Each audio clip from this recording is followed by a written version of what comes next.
A Guerra Fria não começou com tiros, explosões ou invasões imediatas. Ela começou com desconfiança. Após o fim da Segunda Guerra Mundial, o mundo estava dividido entre duas superpotências com ideologias completamente opostas. De um lado, os Estados Unidos defendendo o capitalismo e, do outro, a União Soviética promovendo o socialismo. Esse conflito silencioso não era travado diretamente nos campos de batalha, mas sim através de influência política, econômica, tecnológica e até cultural. Era uma guerra onde o medo era a principal arma. O mundo inteiro passou a viver sob a constante ameaça de um conflito nuclear, enquanto países eram pressionados a escolher um lado.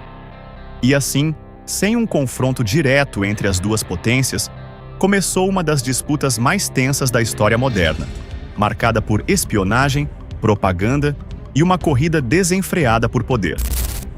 Um dos primeiros grandes marcos dessa disputa foi a divisão da Alemanha e principalmente da cidade de Berlim. Enquanto a parte ocidental era influenciada pelos Estados Unidos e seus aliados, o lado oriental ficava sob controle soviético. Em 1961, essa divisão se tornou física com a construção do Muro de Berlim, um dos maiores símbolos da Guerra Fria. Famílias foram separadas da noite para o dia.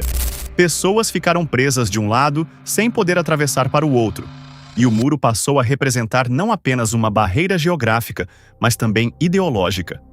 Era a prova concreta de que o mundo estava dividido. Esse cenário alimentava ainda mais a tensão global, pois deixava claro que o conflito não era apenas político, mas também humano, afetando diretamente a vida de milhões de pessoas. Outro momento crítico foi a chamada Crise dos Mísseis de Cuba, em 1962, quando o mundo esteve à beira de uma guerra nuclear. A União Soviética instalou mísseis em Cuba, a poucos quilômetros dos Estados Unidos, o que gerou uma reação imediata. Durante dias, o planeta inteiro acompanhou apreensivo a possibilidade de um ataque devastador. Qualquer decisão errada poderia significar o fim de tudo. No entanto, após intensas negociações, um acordo foi alcançado. Os soviéticos retirariam os mísseis de Cuba e os Estados Unidos fariam o mesmo com seus armamentos posicionados próximos à União Soviética.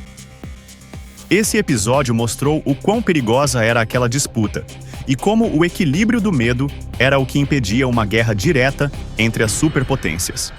Enquanto isso, a Guerra Fria também se manifestava em conflitos indiretos ao redor do mundo, conhecidos como guerras por procuração. Um dos exemplos mais marcantes foi a Guerra do Vietnã, onde os Estados Unidos apoiavam o Vietnã do Sul contra o Vietnã do Norte, que tinha apoio soviético. Esse conflito foi longo, violento e extremamente desgastante, mostrando como a rivalidade entre as potências afetava países menores. Além disso, houve a Guerra da Coreia, que resultou na divisão do país em Coreia do Norte e Coreia do Sul, uma divisão que existe até hoje. Esses conflitos evidenciavam que, embora não houvesse confronto direto entre Estados Unidos e União Soviética, o impacto da Guerra Fria era sentido de forma intensa em várias regiões do planeta. Outro aspecto fundamental desse período foi a corrida armamentista e espacial. Estados Unidos e União Soviética competiam para demonstrar superioridade tecnológica. Isso levou ao desenvolvimento de armas nucleares cada vez mais poderosas, capazes de destruir o planeta várias vezes.